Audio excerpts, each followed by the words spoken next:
nde to lobelande do émission to lobelande to na film pour na kobeta bato bazoyo kate to na film pour na kobeta bato so ba désordre donc film boye yango to bi to lobelande do émission to lobelande to na film pour na kobeta bato bazoyo kate siko yo film boye balobi to zongle sur film pour na kobeta parce que to moni bato bazoyo kale susté ba désordre côté makasi balobi mobule côté na mboka bazo kale susté donc yango to bi film boye zongle sur pour na kobeta bato so ba côté ci désordre bazo mananzela et dans la niveau politique tu es un film pour nous mettre des ordres la côté avec l'église tu es un film pour nous mettre des ordres balobi na côté la musique gospel musique tout battu des ordres tu es un film pour nous mettre ba mweza ni namo ezala ni namo na bino ezala ni balobi film bozongi donc émission to de émission de classe tu es un film pour nous mettre des ordres on a avant to ban honorable Nzinga na kata ba Afrique du Sud Blaise Nzinga honorable une animation na c'est ba vrai fan eza ba biso ba pire jeu donc olonga ndako na mino chaque jour ndem mutake na kayu si classe na otika classe maman na leki au moins pour déjeuner te maman leki na la zamba toko tele mawana ba na mon ndere ba taide pes ba yiba biso ba parlement debout on ne ba tricha ba na maison mère pour biso ba kolo parlement debout na libanda la zamba mon ata 100 personnes ata 200 personnes raba musicien lelo JD tabima ki pembe ya yo mona yite faire ala ta ki pantalon mo ki toko ya ki na chéri moko boye o mona ki ngote te ajani nde lobi ajani yemba ki donc masona biso ya mulolo bon encore yo rate héritier yemba na boye ki ko wele la mona nanga moko mulolo na se referaki histoire basi mibale bawelaki mwana na ntango ya Salomo po makila ne elongo mulolo efundake eza nango ya Bwankongo Niko Bwankongo po makila ne elongo mulolo efundake eza nango ya Bwankongo yango wana donc papa Niko Bwankongo yesi ko mutayoka kinga na oyemba ayibisina yo mwana yo po ya wana lwaka bongo yo ojoyemba bien mo joye batekete no joyemba na pe Chatesse, ngabi. Ah, papa, quand on yemba, on yemba bien. On yemba na gorge, yemba libumo. Affaire Papa Kulutu ou Yaya, émission y a fait rigoler sur selon la politique qui continue à défrayer la polémique. Ça tire dans tous les sens, les opinions sont partagées. Pour les uns, fait rigoler a fait sa fierté, a déterminé sa personnalité. Pour les autres, c'est une ingratitude. Oyo, moko na moko, azope sa définition na ye. Quant à nous, Ridolphe Nko, Sari de Goudo pour les intimes et tonton promo, Messieurs Marketing, IGF de la presse, en notre qualité de culturel. Dans la chronique scientifique, Lelo, tu es sous Toba qui ça, Tomatissa un peu, to élevé débat, na sens Oyo et Koko Sunga culture nabiso. Papa dans la musique congolaise. Son aspect sociologique et l'élo qui devrait être papa dans la musique n'engezo kende l'élo. Parce que l'élo, faut se le dire, musique est business. Musique est un talent. À travers la musique, il y a des millions qui circulent. À travers les concerts, les chansons, beaucoup d'histoires, oyo même, ils ont fait bénéficier, bah, état et belé, oyo bazu expérience, il y a bon usage, il y a talent, il y a kosangisa, do, ré, mi, fa, so, la, si, do.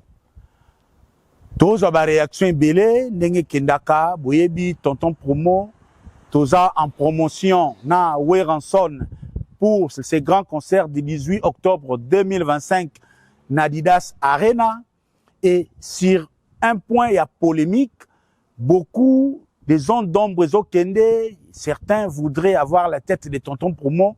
Dès que nous, on s'assume comme une chronique scientifique. Depuis qu'à tonton promo a toujours eu une vision globale, il y a musique congolaise. Parce que na lobagalelo à travers la musique eza moko ya ba élément o ezo ko réunir biso les to kabona na politique to kabona na église to kabona na sport musique ezo meka ko sangisa biso dans une certaine mesure yango lelo na meki un peu na meka ko partager le point de vue nanga, je me livre à votre censure, chacun ses points de vue, mais ici c'est les points de vue des tontons promo.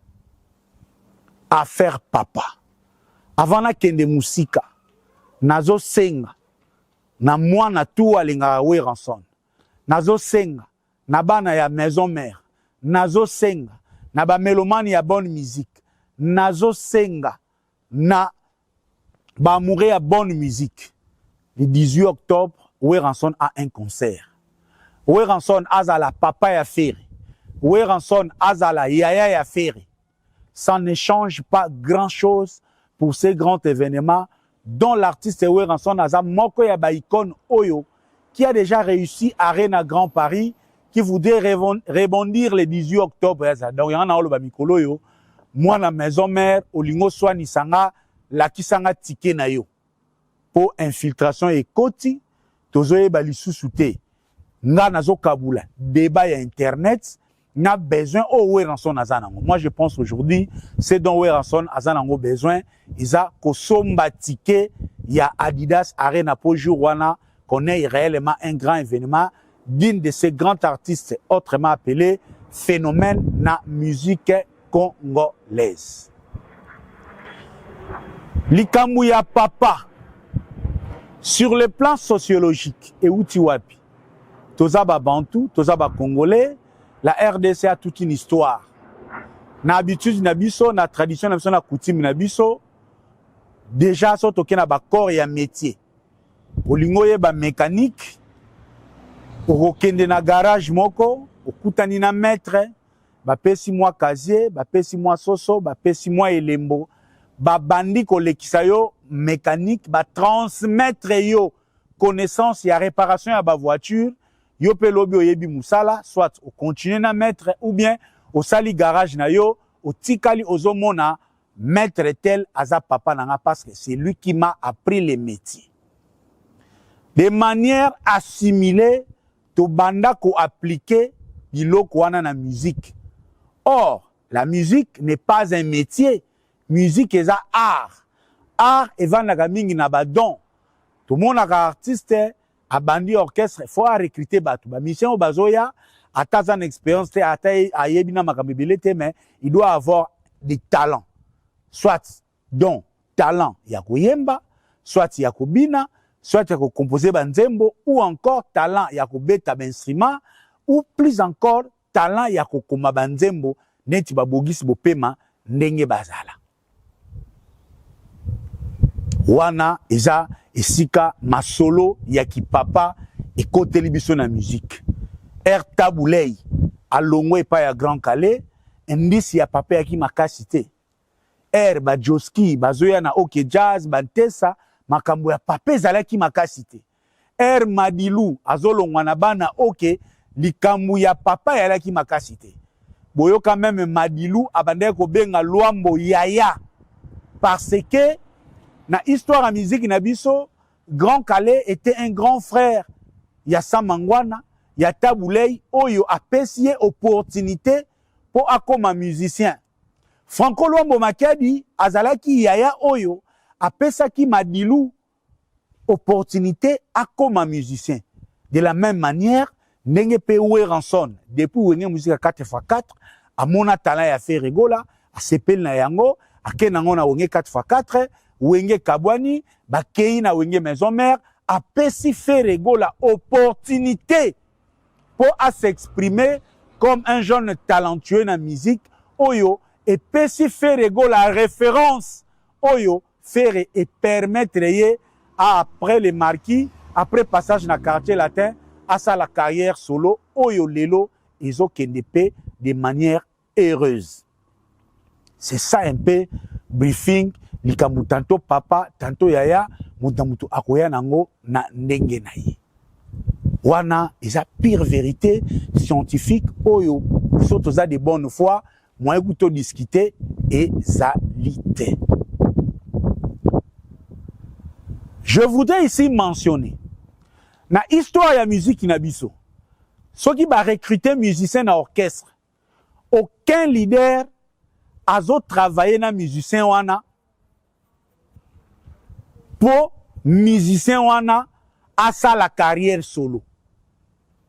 Franco a travaillé na Joski pour Joski appelle ça les meilleurs de ses services pour OK Jazz Kende Liboso.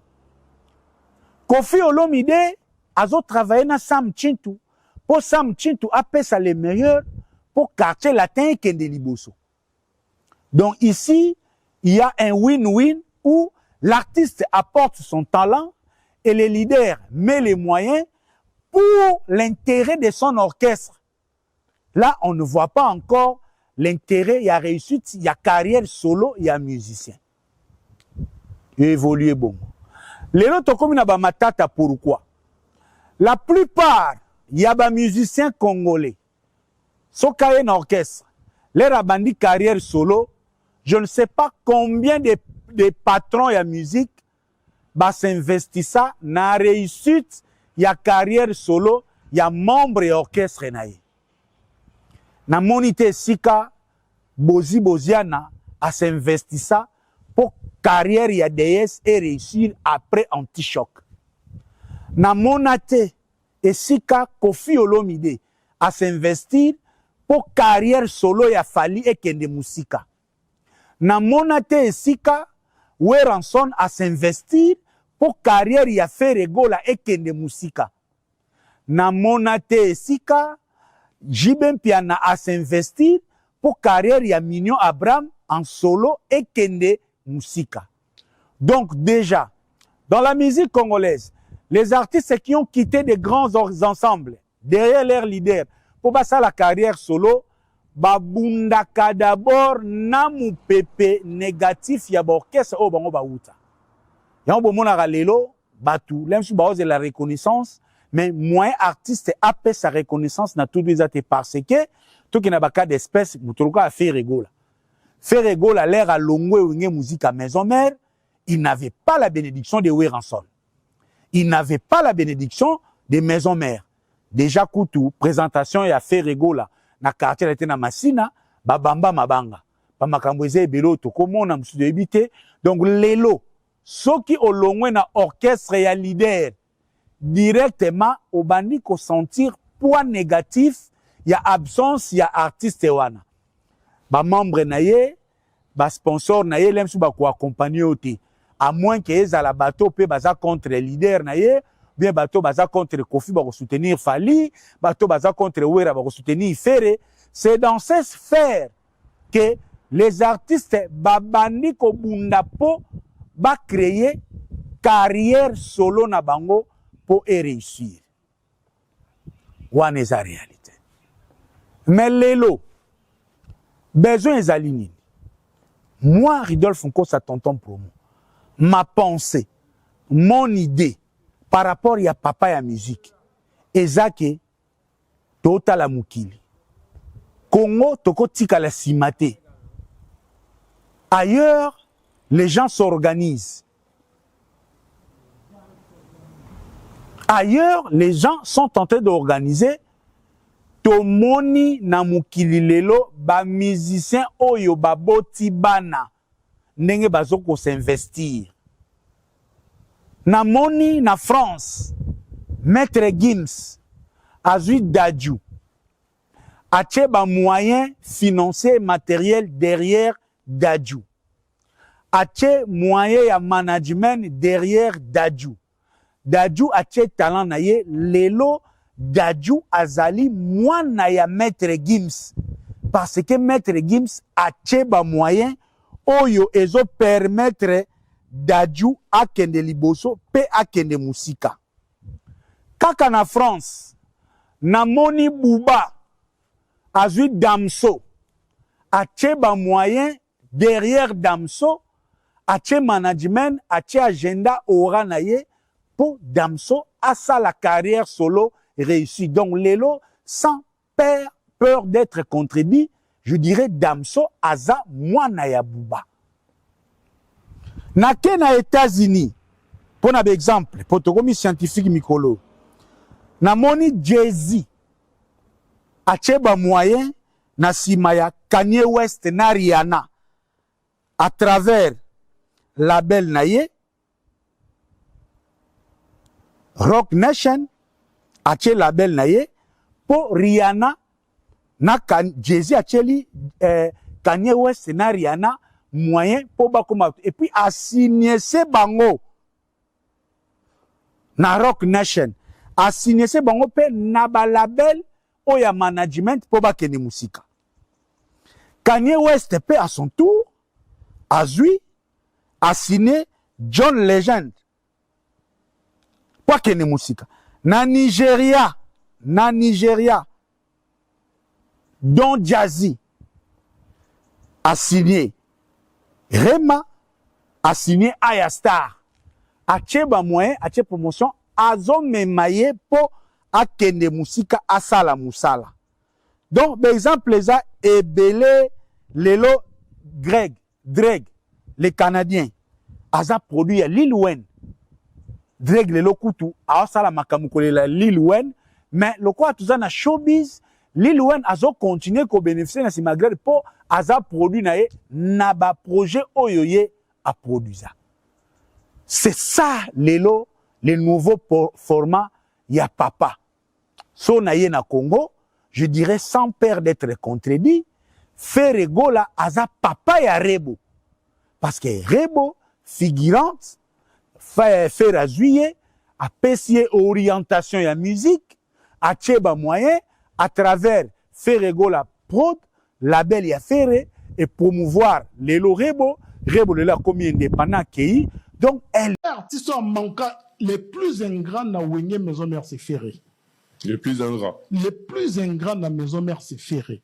Parce pourquoi? Que ils ont un artiste mongota laté lamba wera lata a pessier. Et à côté studio a yembeli azupe et longue kokana yende vieux jaloux. Donc azoka manda kunae, azoka mami tukane, o wera azoa déjà. O yé pas zone nzela wera. Le nom de Ferré sans wera, c'est le désert. C'est le désert. Pour preuve, il n'est pas avec Wera. Il fait quoi? Il fait rien. Il tourne. Il tourne. Il tourne, c'est-à-dire. Mais azo tourniquet n'est quoi la cause? Azo tourniquet a comme Lilingi Ferré. Ferro Azara na maison mère. Est-ce qu'ils a Ferré où? Ferro Azara lelo, ils a Ferro Azara rempli, entouré de jaloux. Il y a des artistes un petit peu bazo réussi, bazo batama, bazo collé baro. Donc, dès qu'on a vu sur Elliot, dans ma propos, on y a un choc kinga. Parce que dans l'histoire, il y a Ferré, na Wera, mon toit a plus blessé, ils a ka Wera. Parce que là, indirectement, ils ont été un héritier. Pour dire vrai. Avec héritier, c'est-à-dire. Parce que quand il vient dire que l'artiste est Nyonso, le général Lelo qui représente Wera, c'est héritier. Qui représente Maison Mère, c'est héritier. Pour faire héritier, il va KO. Dans 40 000 places, c'est là qui. Et Bango Moro baza conscient, va comprendre que to timnika qui tracteur na kata poto et pénité. Et puis mythe à grand chanteur. Mythe à grand chanteur et moi mai to kansa ko yemba danger to bata mais wana menze mama longa pe ezate. Moi na moya muke héritier watana de général ya sika maison mère o ya teli motema tel espoir, ya linya za la sima ya Ferré. Et pourtant entre Ferré na héritier baloba na français mieux vaut l'obéissance que le sacrifice. Héritier est obéissant pas à Wera. Azana motema ya mabete pas à Wera. Azana rancune te pas à Wera. Et comment tu vas demander héritier à s'aligner derrière Ferré tandis que Ferré a manqué de Wera respect? Moi, Est-ce que déjà respect. Est-ce qu'au-dessus de déjà émission là, si dans l'interview il y a Koulout Namso Elliot Bundendo à Salina Nandego Nabiso le nom échappe. Dans la nuit bien. Bon, c'est quoi c'est basé place sur la lobby. Est-ce que Adam a raison au lobby il faut l'artiste ya Wenge va respecter par exemple Ferré. Est-ce que Eza raison mon Adam a raison de quelque part? Moi je dirais de quoi ce n'est pas les bruits qui inspirent le respect. Non. C'est les actes. Les bruits n'inspirent pas le respect. Kenga naza Alain Kous faut respecter ngate. Ba actes aux opposés et que ça là que ba respecter eux. Akoka qui cause la raison. Koulout na bisowana quand il vient placer les noms de Ferré au-dessus de tous, ceux qui paient comme moi à Ferré et zala qui respectable. Et si lui, en retour, Azaraki Ferré avait répondait aux normes et aux critères, il y a que vous allez respecter. Parce que les respects se méritent ne balobra en français. Le respect bakabela ngo mututé. Attends nanda kuna yo ndongo zana mwana na yo soko respecter au fur et à mesure on manque au respect. Donc kulut na so Elliot Bondo mais démarche ne ngai kozala honnête. Ceux qui en face comportement et affaire envers bakulut na ye parce que quand lui demande que bah musicien nyoso ba respecter Ferré. Cela veut dire que Elliot Bondo doit se rendre compte que Ferré pas respecter bakulut na ye wana. Wera par exemple. Wera par exemple c'est-à-dire. Donc ceux qui Ferré comportement et affaire et pas à ouais zandengeni. Na personne exemple monde quoi l'inkuso ebi que papa na biso Madilou taboulé à tkene aéroport. Asimbisa et touche l'aéroport. En aucun jour, Madula les canapés va manquer taboulé respect. En aucun jour. Est-ce que vous avez que papa Nabiso ndomo petum ba beba naka ma noki ngona mikolo wana ba beba naka ma bena luambo. Le col éducation de base ezalaki en aucun jour ndomo petum alika na TV abeba na luambo. Est-ce que vous avez que faire kiss mutazokisa papa we maloko la vers kiss azala raté. Mutazokisa papa we maloko la vers apandé orchestre a plus de 3 fois. Mais en aucun jour vers kiss alika na TV papa we malika na TV a traité par exemple les verkis de jaloux de Ndoki. Parlant de Nazo Ndengeni, Ferré, quand il est venu dans Wingé, c'était un chanteur normal, on va recruter. Les a quitté pour un talent exceptionnel que les Kabatouté.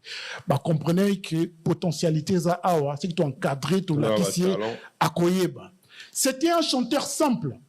Et les gens aujourd'hui, désolé, quand Ferré lui-même passe à la télé dire que Azalaki cofondateur, collègue Yawera na maison mère, il y a manque à respect. Le nombre de gens pour histoire de retenir en route. Bon, non, botami le ba retenir en route. Bah, comment on finit à traiter des jaloux par rapport à propos qu'il était cofondateur dans maison mère. Et pourtant, nous, on était là. On avait vu. Il était qui pour la cause graduellement cofondateur dans maison mère. Il était qui? Il avait chanté quoi? Rien. Toujours quelqu'un n'a manque à respect. Mais quoi, l'incous, Wera s'est sacrifié beaucoup pour la Ferré. Par cofondateur, je pense qu'il va avoir même une chanson dans l'intervention rapide. Oh, va ça a été. Ça, c'est le merci, c'est l'ingratitude de Ferré, moi, je pense. Parce que je pense que l'incous, Wera Salango, là, Wera Kosa n'aime pas ma belle Kosa Ndogi. Tout ça, comportement, on a mon Wera affiché pas Ferré. Dans mon comportement très loyal, à quoi qu'on s'est débarrassé, parce qu'à l'époque, où on a succès férité. À quoi qu'on a n'importe quel chanteur, à l'album, ça a succès. Moi, je me rappelle dans le concert, Morouera, la veste, à pacifier à la tamata na podium. Il est considéré comme son jeune frère, moi, Nanaï, Jibene a mis balai. Mais quand on fait répartie de Wingé, quel que soit le problème, il est kaki. Okokota na sidioté oyembela mutu a bongo vie jaloux okobenga loboko elesaki yote vie jaloux quel que soit ma beu salamaki ezalaki po obosani nde bulamu yo zo croire que fali to héritier bazalaki pe na mabe oyo bakoye ozana raison ko manquer ba kulutu na bango respect.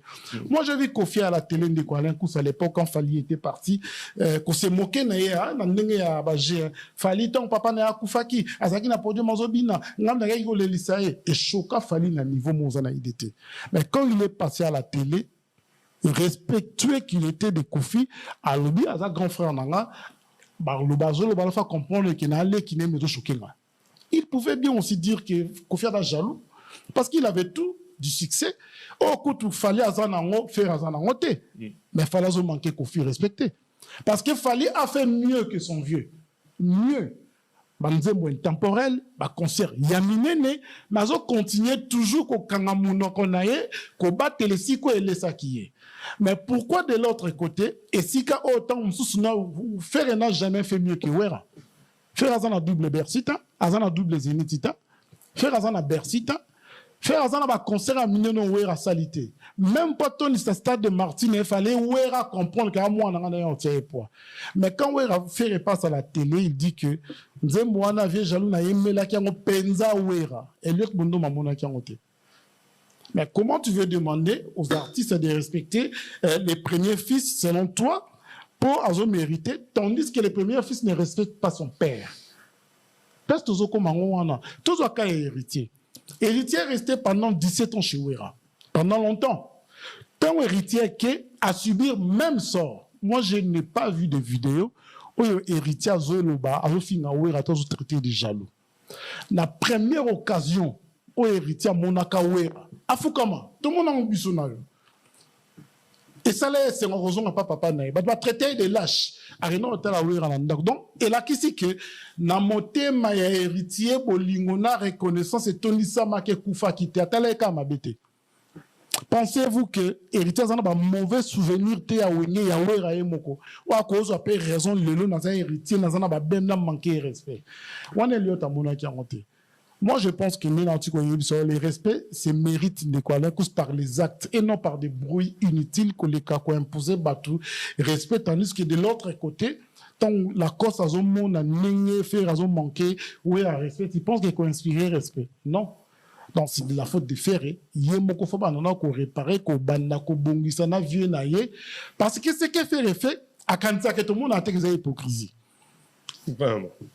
Et là, qu'on fait à ça, à quand ça a été que ouais, on a qu'ils hypocrisie. Tu as vu qu'ils ont hypocrisie. Tu as vu que pour l'innovation, les athées, la gratitude, c'est très important. Moi, je viens l'artiste de faire équiter, n'a peut-être sur Rizé à Gaulle. Pourquoi bah qui me pote une fois, sur deux fois, qu'elle n'a pas tout. Faut tant de mal au final. Mais t'as là au fou à ça la pas faire. Rizé a mara sur deux vocales sur trois fois. Aïe bani pena côté. Aïe bani côté. Mais t'as là n'importe quoi traité d'ingrat. D'ingrat. Si quoi faire à traiter, faire des nannes. Parce qu'à jouer des zéros, à commisser ferré, la patience et la longueur du temps, voilà comment tu as grandi. À Pessienzimbo. À Pessienzimbo, à plein succès. À quoi qu'on s'en foutre. Et on va changer l'autre. Faire partie de Wengi ou Radical à Ouera. Abeta ba double zénith, n'absence à faire. Faire partie de Wengi ou Abeta ba ndima succès, tilelo. Faire partie de Wenge Abimsaba Namoussou pour preuve vraiment que même les artistes qui étaient chez Ferrari n'ont des connaissances pas héritiers. Donc, Bakendagi pas ouvert. Bayembat, Banze Motikalat. Les mêmes Ferrari pas faire, il fait quoi, il chante quoi? Rien. Donc, des connaissances à Eliot, Koulout, Nabiso, Fatika, hypocrisie, et ils ont des jeunestés. Parce qu'il y a ça, Moukolo, il y a des fois, il y a on n'est pas dans le problème, moi, où là, déjà. On dirait à peine à bonne entente. On attend que mon colo a sali semblant, mais en même temps, on dit que ah et qu'il est bon, là le bagage ma belle, mais la némo a tindika tchakal le baloba. Oui, bien de quoi là, couscous sakana na l'éducation, biso toujours un moment ne bandolo le bique toujours qui risque alors la vérité. Moi je pense que attends naza en a désaccord na yo, tagoli n'a jamais carole a manqué au respect. Parce que ce qu'on manqué, le bon manqué. Tant que qui ont un camarade à grand frère à se permettre à manquer.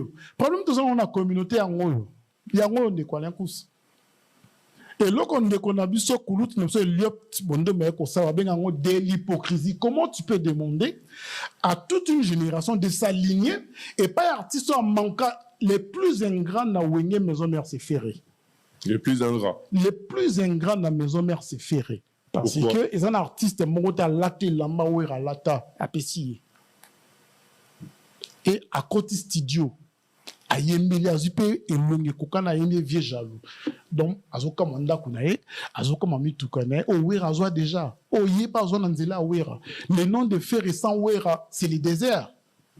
C'est le désert. Pour preuve, il n'est pas avec ouera, il fait quoi? Il fait rien. Il tourne. Il tourne. Il tourne, c'est-à-dire. Mais azo tourniquet n'est quoi la cause? Azo tourniquet, a comme lilingi ferré. Ferro azara na maison mère. Est-ce qu'ils a ferré où? Ferro azara lelo, ils a ferro azara rempli, entouré de jaloux, il y a des artistes, tout bazo réussi, bazo batama, bazo collé barreau. Donc, dès qu'on a vu sur Elliot, n'a pas propos, oh, y'en a choka kinga. Choka kinga, parce que dans l'histoire, il y a ferré, na ouera. Mon toit, azala plus blessé, ils ala kawera. Koya osenga baninga baya, parce que là, indirectement, azo betandi héritier. Pour dire vrai. Avec héritier, c'est-à-dire. Parce que quand il vient dire que l'artiste est nyonso, le général Lelo qui représente Ouera, c'est héritier. Qui représente Maison Mère, c'est héritier. Pour faire héritier, va dire KO. na 40 000 places bitumbesi silaki et bango moko baza conscient ba comprendre que to timnika ki tracteur na kata poto epelite et puis mythe à grand chanteur et ye moi mai to kanisa ko yemba danger to batame wana menzema malonga pe ezate mwana moya muke héritier watana de général ya sika maison mère owe ateli motema tel espoir ya linia za la sima ya Ferré et pourtant entre Ferré na héritier baloba na français mieux vaut l'obéissance que le sacrifice. Héritier est obéissant pas à Wera. Azana motema ya mabete pas à Wera. Azana rancune te pas à Wera. Et comment tu vas demander héritier à s'aligner derrière Ferré tandis que Ferré a manqué de Wera respect. Moi la monte au salon, il y a liboso à manquer à parents respecter il ne le mérite pas et pourtant le respect se mérite. Faire et fa bandaro arrêter occasion fa bandako ya ko singa pardon aboma clip wana a effacer nzembo wana vijalo tant que nzembo wana ko betaka tant que clip wana ko existaka il restera toujours les caïens de la famille Wenge. Tout le monde appelle Kofi Abosanara. Moi ça a été donc voilà. Est-ce que alors Nengue selon Elliot a plus considéré et pas à Wera parce que après c'est par exemple que Yem Tanel ko gagner même plus que Bango on foot plus que Bango est-ce que ça là que Azalaki plus considéré et puis Nenga ko gagner et là c'est plus important. Indirectement, de quoi nous répondre, c'est une très bonne question. Ce qui fait Azalaki plus considéré que les autres, mais artistiquement, quand Pepe Kale était dans le studio, à mon avis, fait Tamoné Lacoste. Un grand chanteur. Voilà, c'est vrai. Donc, ceux qui, déjà, sur le plan artistique, un grand comme Pepe Kale, si vous avez à venir, il y a Wenge, il y a Petit, il y a Yété. Mais où, place bonté, na loyauté, à où réseau jouer, à où on a les Kinanga. Na routine musika nazo préféré yé que bateau na yébité encadré à battre ça c'est normal place est comme thème ya malam ya we réseau donc ce qui est lieu à koloba dans le sens que atome la faire à diminuer à tout ça ne comme ça faire ingrat na mamo pas na biso ba tout ça maélé averti parce que tu penses que faire était mieux payé pendant yemba koleka Lacoste tout pendant yemba koleka Jan parce qu'il était mieux protégé. Mieux protégé. Plus proche. Yeah. Plus proche. Il y a un moni potanaye et ça la ouera pas si koleka ba potagnos. Départ déjà. Et deuxième fois qu'on y a mêlé vieux jaloux. Donc pour dire que ouera faire était dans de bonnes conditions à Wenge. À côté qu'on y a mêlé ouera vieux jalouté. Oui, bien qu'est-ce que mené à ma comme vivant à Papa Wemba. Papa Wemba est passé à la télé. Il y a le bail pour azoquer ba musicien. Il y a un là et puis ça il fallait réagir. Ok, bah musicien, ok, d'accord. Oui, ma comme papa, oui, ma besoin de question mineur, peu à l'air zam. Papa, oui, bah c'était permis, na télé, bon, bah, koufa déjà. Il y a qu'on le bas que, on a question, il y a un problème pour na bimana, moi, si, mais moi, attends, na naku, azara lika ou manga. Au moment niveau, ma musicien était, vu de famille. Mais ma musicien, parlons-en de quoi, l'incous. Faire un musicien, bah, tout est. Il se prétend être grand. Ayemba, bah, pourquoi la batunyoso? Allez là aussi quoi pour nani ba musicien on peut y aller barabazo qui asala kana bango nini parce que ton ba kepa ouera ba izo banzembo oye bisanga te que Nicodème ya faire na Nicodème ya ouera tu vas préférer quoi Nicodème ya fait oye bien nani à part cause à la peau du flair autant c'est comme peut déranger Ferré mais ouera tant azu bango Ferrari azana nzembo et betara tilelo et pas à faire Ferrari nzembo ne comme on. Donc, il ne pouvait pas se plaindre. Il ne pouvait pas se plaindre. Na point wana. Ce qui kanna na wane komati na niveau bossa ni saye ki weram ta bimisaye, weram ta pese vite imana, weram ta lakisiye koyemba, weram ta tomboli kombo na ye, weram ta salieu aza kapo na sujet wana c'est kaza vraiment ingrat ya bengra. Ingrat.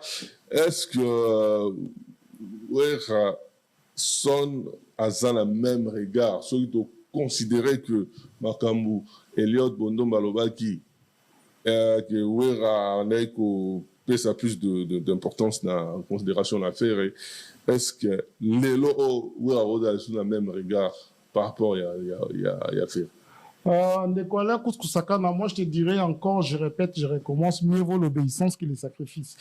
Tout ça, papa nous ça préfère moi nous en obéissant. Moi nous tout ça. Cela veut dire qu'aujourd'hui, même sur le plan artistique, Wera n'a pas regretté faire. Pour Azipa qui ont père héritier, bah voir faire comme il en est belé. À Sabota qui en a Wenga, comme il en est belé. Mais il n'avait pas besoin qu'on reproduise voir faire. Parce qu'il reproduisait qu'il peut le roter. Sur le plan artistique, les lots Wera, Azana regarde plus il est héritier, pas Azana Banzé, mais belé à Rumba. Azana regarde plus il y a la coste pour la coste à Salélé, bah cœur, la coste à Lomoué, mais ben il faut ça roter. Azan a besoin de Clinton, Azan a besoin de Célio, même si Azan a la guerre en Abangoana. Donc on est là pour dire que ceux qui ont choisi Moko Makamo et Elliot à le désal Okuta. Ceux qui le est-ce que là ils ont motivé position et Elliot dans le sens que attend qu'il vienne à Bango à qui dans son soir. Non, mais moi je pense que de quoi là, Kousaka na vient Elliot qui n'a Paris, tout s'est rappelé, qui est plus proche n'a fait qui n'est héritier. Et héritier est plus proche n'a Wera. Et Elliot n'a Wera coin les garapendate. Il faut qu'on se dise. Alors que tu es un peu héritier un peu proche n'a Elliot en haut, qu'est-ce qui se passe? Elliot a joué double jeu dans le sens que Elliot héritier est plus fidèle n'a Wera que n'a Moutounioso. Parce que j'ai on a manipulé héritier. A réussi en haut pas faire parce que faire alina wera te faire na yero simba parce que botonga wera faire na yero simba po bo loba mabe ya wera parce que pena wera ba kabona mabe et pas héritier ko simba te to solo na bino ne héritier na coulis to mona ba témoignage za na pour na wera il ne parle qu'en bien de lui combien et tant même à loba mama pasi akumisa ka wera. Et aujourd'hui, les Kouska Elliot dit que ce qui est le tandami wana wera ko diamana nous faire le coutable ça y mais la vieux jaloux along la blama na apesa wale sa wanga nae o tina ba musicien no ba finga moi sinina ba nae au même ba guerre on sona ngindoki wera la ki ça faire sagesse moko pour comprendre que faire c'est le plus ingrat des artistes na festival. Lelo na festival au moment na ba golo ba zolo ba no wera ela ki mbongo mbongo nini faire azana ngwe ki ya wera. To cacher ni faire azwagele ki ya wera. Wera l'avait fait pendant l'axaye que mon colonel yebara nini basalaka na mwana muke. Aye même na se ya mou. S'il était sage, intelligent, humble, ezalaki occasion ya ko saisir na zonga na pernanga. Orgueilleux qu'il est, il n'a monde d'illusion, il y a des illusions où il y a à vivre, bah conseil qu'on a grand. Moi dans mon stade où il y a bêta katondisa qui fait ceux qui papa mazaki en veulent manquer. Au moins va falloir toujours le belela lelo na succès na bani na respect.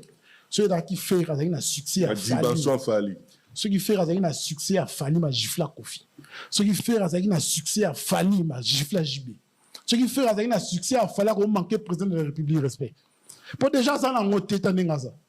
Ayamara la toute asala clip na vie bozi atika vie bozi bon ya marité bayokani na redi basala featuring na quellement mutoko la redi abenga ko mon appel ne o rappelete o yambite o yoka ba fani mabi papa va dans la fierté manque à respect manque à mal poli être mal poli ce que succès za to za bongo bon ce que succès za qui ne fala que na dimension a fali Maramo Kofi Asala a fallu ceux qui avec faire un succès on a Majluka Kofi a giflé mbata parce que ne quoi un coup ba ba mutu na bizale linaye na mama mike amni on moninza mapimela ya apesi nyonso apesi voix apimele mai la musique apesi voix apimele succès apesi voix apimele kibomoto ya musique faire na pas faire pour exister na ndenge ya musique ya il faut pas en abattre ko la be liot ba induire na ba erreur besoin induire on va induire dernière question aussi Lisa est-ce que faire un bon exemple par rapport à ce que lundi va proposer Elliot, un bon exemple par rapport à ma collègue Naye Yawingi. De quoi là kusaka na au moins que bangonyo so baza a induisa pe belé na berreur a induisa belé na berreur je pense que ceux qui ba bindo me besoin qui car c'est à cause de ferré. Et pourtant, ferré peut avoir l'occasion de chute, il y a départ à Banine Belé na coulisses parce qu'il y a un bang à leadership na bango. Ferré avait peur na leadership, il y a Babindo, mais il faut qu'on se le dise. Parmi les artistes, va CP là na départ, il y a Babindo. Ferré avait peur de la montée d'Adjan. Il y a un moment où il y a Adjan et CP ça qui ferré. Tant Adjan a zolo baki na hebi qui cité le Belé. Frère était content na départ il y a la coste il y a un moniteur héritier à yé et ça là qui est pas si n'engé wera battre la héritier aboya qui côté na gère manipulation na yé so on est bandé moi je me rappelle encore faire appeler ces héritier suspension mon pour ne l'autre il y a 2 semaines faire atika qui va appliquer en pour appeler mais wera c'est pénalité yango moni ça qui a comprendre non la comme insécurité mais lelo quand les gens disent que faire ça exemple il y a collègue c'est faux mais héritier moi aimela ouais en son vie jaloutant héritier qui n'a pas guerre belena maison mère Sankara ya na machette aluke ya kata pas le bon mais simbité selon Sankara bon par rapport à une politesse ne va traiter bango mi balena héritier so peser bango héritier n'est pas impoli